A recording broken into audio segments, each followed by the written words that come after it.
frequency and time go together. You cannot have one without the other. They're part of the third dimension. So there is no frequency in the soul dimension, and there is no frequency within the collective unconscious.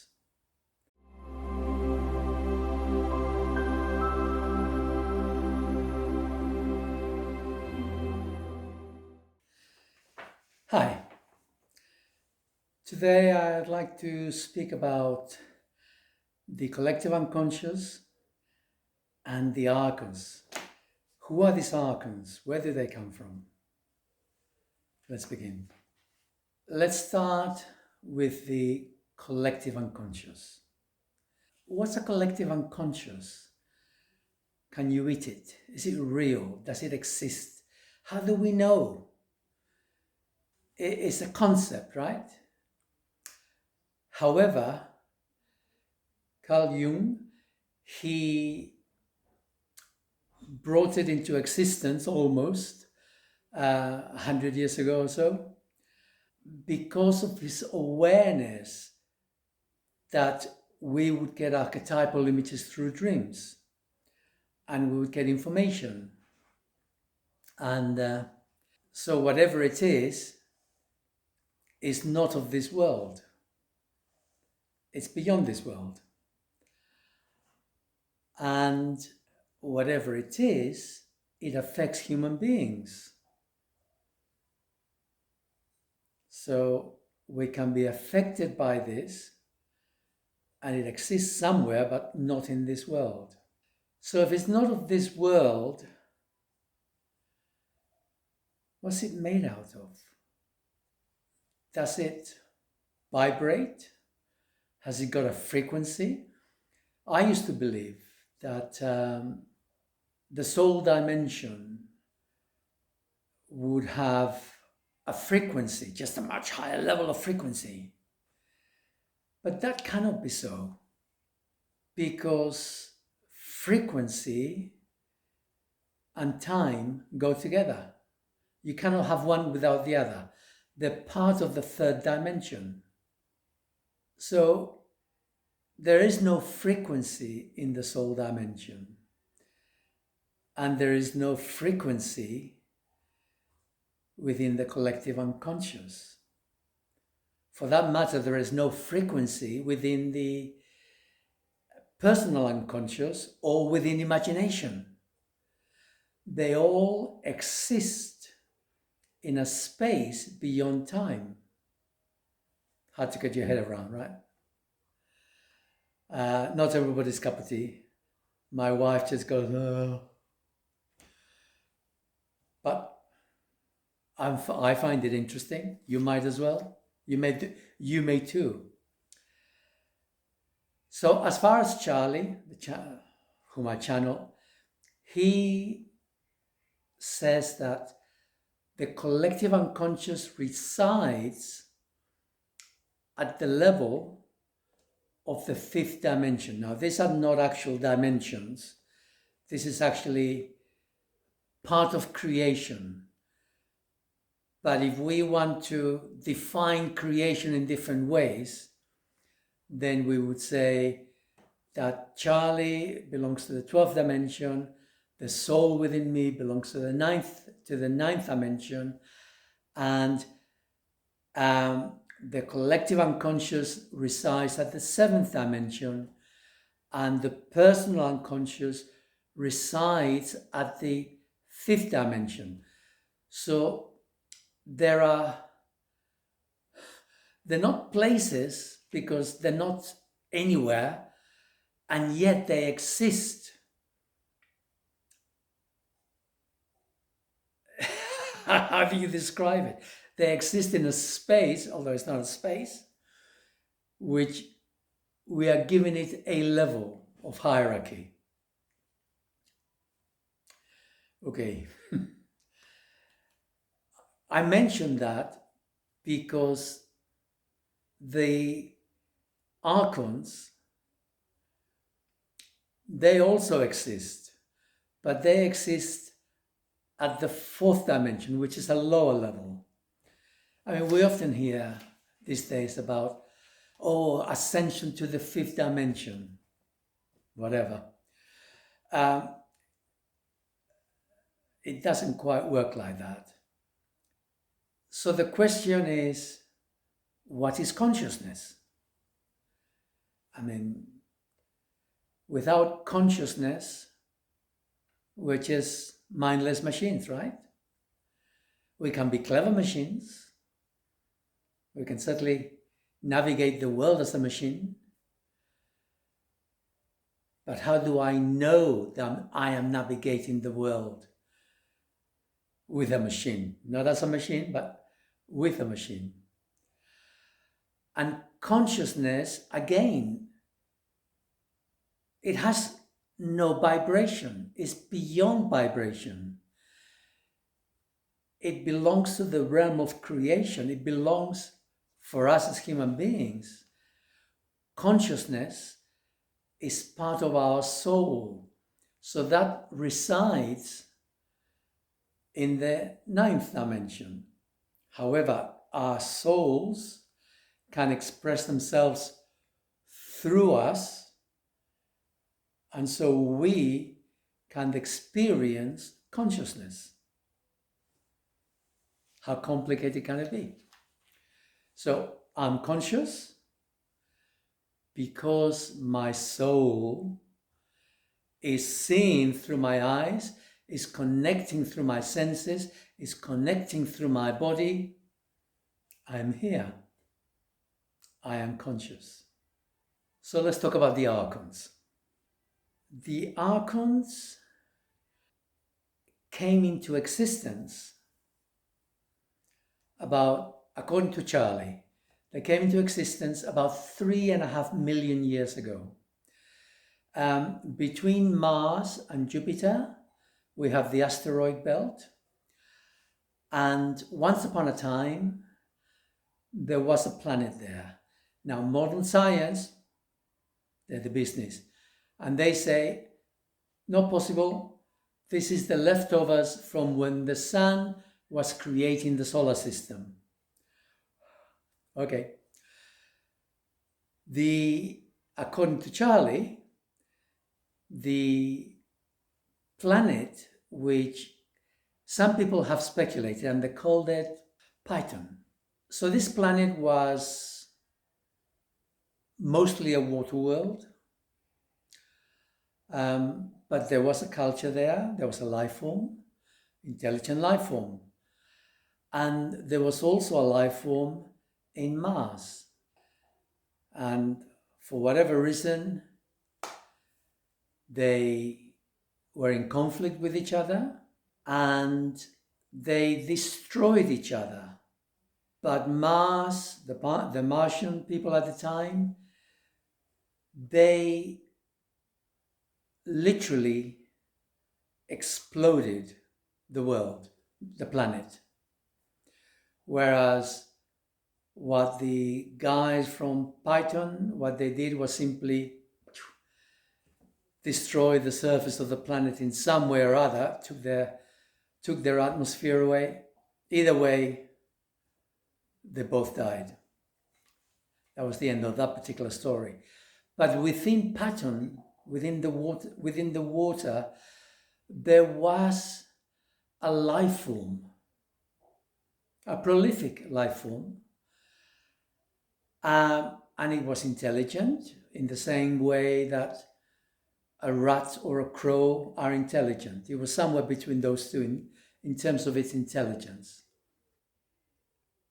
And when that planet got exploded, it was an abrupt end. If you can imagine, the waters would have been thrown up into the air. These life forms would be flying. Suddenly they'd be in the air. They wouldn't be in the water anymore. It would be a horrendous experience which would end pretty quickly. The planet exploded, and a large section of which became the moon. And Some of the fragments became the asteroid belt, but there were still a few large chunks, and these were taken up by Jupiter, and they've become part of their moons. I mean, Jupiter's got a lot of moons, and some of those moons, however many, came from Phaeton. We've now got a life form which has a consciousness, which has a soul, however limited, and they are traumatized at that soul level. Like a ship without a rudder. Where do you go? Well, we know where human beings go. In the last 10,000 years, we have been reincarnating again and again and again. Why? I'll tell you in a minute. But the reason for that reincarnation is because we have been traumatized, and our souls are compelled to come back to this planet to resolve the matter, reintegrate itself. And these Archons, they had only one place to go, and that was the moon. Except there's no way to reincarnate in the moon for anybody. I may be wrong, but as far as I'm aware, there's no reincarnation to be had in the moon. And they just existed there in that sort of limbo space. I mean, they were part of the ninth level, ninth dimension. But they have nowhere to go. They have no means of reintegrating. They're traumatized. And gradually, they began to descend from grace, if I can use that word. They didn't actually descend from grace so much as they were unable to take grace. You know, our souls may be fragmented, but they're still connected to grace, to the ray of love from God. The will of God still comes through the souls into us. It's still there. We may be fragmented, but we're not totally disconnected. There's still the light of love. It's still within each and every one of us. However psychopathic we may be, the light of love is there. So gradually, these Archons descend from the ninth through the seventh, the collective, where they spend a long time, because the seventh is a land of dreams. There is no action. There, at that level, you cannot do anything. There is no substance. But nevertheless, it kept them in thrall for quite a while. But when there is no love, you keep descending. Souls from level 1 gradually ascend as they actively use the will of God to work with molecules within this third dimension to create matter. It's a gradual ascension. But they were going the other way. So there was soul going up to the fourth dimension, but they gradually descended to the fourth dimension. The souls from the fourth dimension continue their upward trajectory, but the Archons got stuck in the fourth. And this came to a head around 10,000 years ago, when there was a vibrational, a harmonical disturbance which affected our solar system. And this was catalogued by the Vedas, who call them the Kali Yugas, the 4 epochs of the Kali Yugas. And the worst of which is the one that began 10,000 years ago. And that will last for 400 and something thousand years. About 430, 440, or thereabouts. However,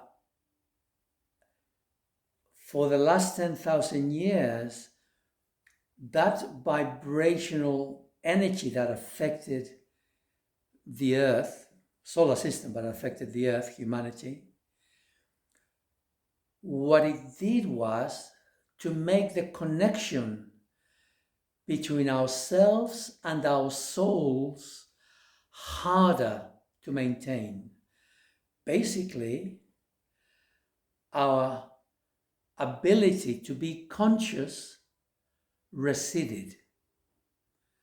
Suddenly people were not very conscious. They were functioning as machines on automatic. There was still a bit of consciousness. People were still trying. There was an awareness of there has to be more to life. There was an awareness of connecting to some sort of God deity, but it was all confusing. And invariably it was transactional. We had loads of sacrifice. Then as we came on the last 900 years, 1,000 years, there was a lot of praying, transactional. God, I will do this if you do that for me. So there's been a lot of confusion. This 10,000 years have been one of confusion. Before that, during the Atlanteans' time, the Atlanteans, they never came back more than one lifetime. And they taught each other, from father, mother to son, daughter, how to be spiritual, i.e., how to be conscious, how to be in the world, how to be part of the world, how to be connected within the world, how to allow our psychic abilities to flourish, because it's part of being human. And so that remained even after the cataclysm 13,000 years ago, because over 1 million Atlanteans survived and they recreated their society for another 1,500 years or so, and they spread worldwide. And then we had the floods about 10,000 years ago, which coincided with the Kali Yuga, and everything went to pot. Humanity, the light went out. Consciousness, within a couple of 100 years, just began to go down and down, because fear, which is part of our machine, is part of our genetic predisposition. Fear is a valuable emotion. It keeps us safe. But fear can also be corrupted. And in human beings, it most definitely became corrupted. And that was the last 10,000 years. And here we are. So, we've made it to the present. Hopefully you're still here with me. We made it to the present. And we have the Kali Yuga, which a year and a half ago had a hiccup. Boom. The light just came back on. Okay, great. People suddenly, they're starting to become more conscious. They're starting to wake up. They're starting to question what's going on. And the power of the Archons to control us is in abeyance. However, the Archons do not control us directly. They control us indirectly. And I will explain. So, we're now coming to the realm of the unconscious and the collective unconscious. The personal unconscious is very easy to get your head around, because every time that you're in the world reacting to circumstances, that is your personal unconscious projecting your internal disharmonies, traumas, and scripts, memories that you haven't processed. It keeps regurgitating them out into the world, hoping that you will wake up, trying to process itself, trying to regain balance.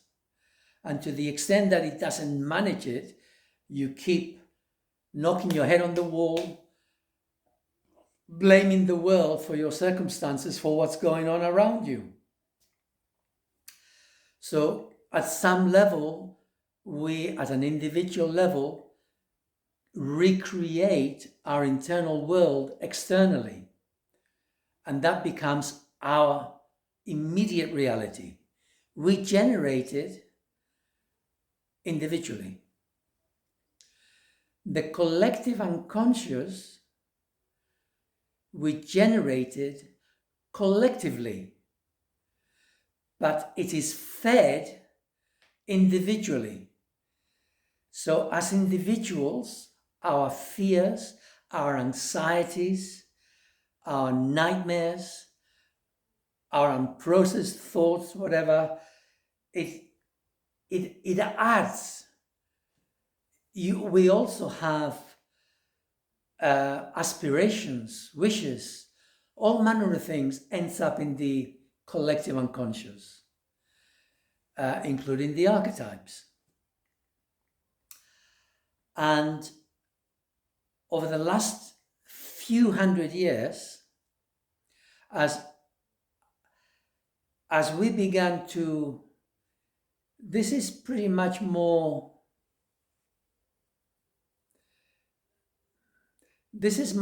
around 800 years ago, that people began to discover the means of collective indoctrination. And this is in part due to religions. So religions took the ascendancy, and then they went in cahoots with the monarchies, whoever was in charge, whatever the power was in charge, and they worked together to generate a vision of what life was. You're a slave, you're at the bottom, that's my lot, yeah. He is the Lord. Yeah, he gets first look at my wife when I get married, right? Or whatever. Like, it's my lot. I accept my lot. This is who I am. This is where I am. If I'm at the top, I'm entitled to everything. This is my world. These peasants, they belong to me. They're my property. So, rigidified ways of thinking, which religions multiplied. And so propaganda gradually became the norm. And with the passings of years, we come now to the last few hundred years, and propaganda became an art. They now understood how to collect the nation into one. And then we have all the world wars, right?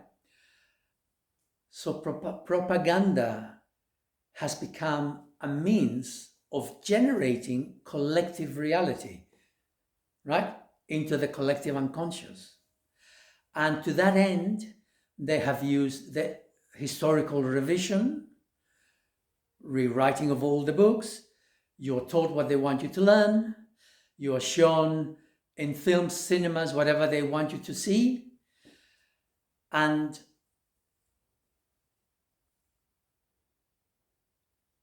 when they want you to go and fight somewhere, they will generate hate and fear towards that particular country or individuals, and they will become the devil incarnate.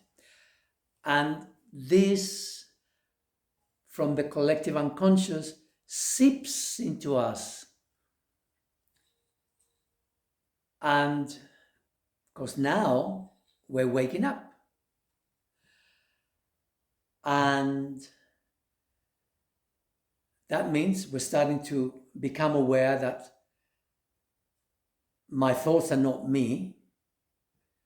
There is more to me, because with consciousness comes separation.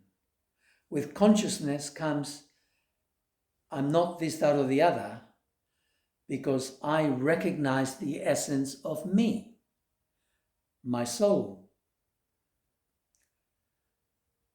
This doesn't work with the Archons, okay? Thinking for yourself is not a good idea. However, you do start to think for yourself. And you start to recognize that the thoughts in your head are not yours. And so you are now sorting out what comes from your unconscious. But we're still at the mercy of the collective unconscious, which is still manipulated and managed by the minions of the Archons, whose only dream is power, control, money, wealth, importance. They don't care about love. They want to be looked up to. Anyway, they are the ones who are in charge of all the propaganda. Collectively, worldwide. They manage the farm. And bear in mind that 50% of the world, if not a bit more, they are non-thinking creatures. I call them NPC players, not because they just do as they're told, and there's not much regurgitation going on inside. And that's not to say there's nothing wrong with them per se, but they're just easily manipulated because they're young souls. They don't have enough experience. And so they are fodder for generating the collective reality. So the Archons, by the minions, they don't focus on us, the ones who question, the ones who are into conspiracy theories. They focus on the ones who will imbibe and absorb so that they can regurgitate and maintain the fantasy of this collective reality that they are creating, which we all partake of. So we need to free ourselves of that. And so this is why I'm doing this particular video, to get you to this point. So as you're waking up, as you become more conscious, you begin to realize that within yourself, you are not your thoughts, but you're still at the mercy of your dreams. And there are still times when you are disconnected. And thoughts will still come into you to program you to maintain the collective reality. And we need to change that. But part of changing that is becoming aware and not being at the mercy of the collective unconscious. So this is what I suggest. Take a deep breath, focus on your heart and smile. And connect with the aura that surrounds your body. It's a bioenergetic field. It emanates from your nervous system and it permeates the whole of our bodies. It's only up to about 2 to 4 inches max, but really around 2 inches or so. And this biofield, it operates when we are connected, when the whole of our nervous system is engaged. So if you've got a lot of traumas, you will not be able to generate this field fully because there's going to be areas which are disconnected from your psyche. Having said that, let's say that you can do this and you connect with the whole of your body. You smile, your heart, energy field, sense it. You have to sense it both kinesthetically and by being connected to every part of your body. And then with your imagination, you alter the outside of your biofield into a one-way mirror. Simple as that. So it is a thought form. You're generating a thought form and you powering it. You are giving it power with your love, with your feelings, not with your emotions. You're empowering it with your feelings from your heart. Smile, right? So we smile and we make it real. And it's a one-way mirror through which only good stuff gets in. Negative thoughts, stuff from the collective unconscious doesn't get a look in. People's negativity doesn't get a look in. Now, clearly it's going to be a work in progress because you're not conscious all the time. So every moment in your daily routine, when you are conscious and you say, I'm here, I exist, and you can express yourself from your heart. You generate the image, you sense it, you feel it, and the more you do it, the more you imbue it with the power of your feeling. And when you do it often enough, it will become part of you. There will come a moment when you don't need to refresh it so often.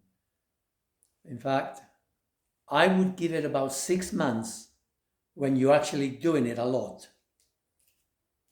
And after 6 months, you can let it go and it will become part of you. You might remember now and then to do it, but it will be part of you.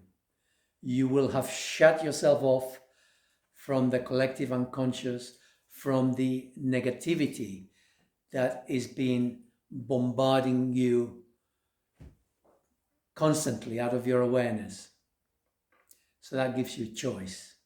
For those of you who are not able to do something like that yet, I have a course, an online course, which I'm starting now. And I have a website where you can go and find out more, salmarge.co.uk, and find out what it is that I'm offering. It is unique. It has been put together by Charlie using my skill sets. And go and find out. Perhaps we'll meet there. If you like what I share, say hi, give me a like. Thank you. Bye.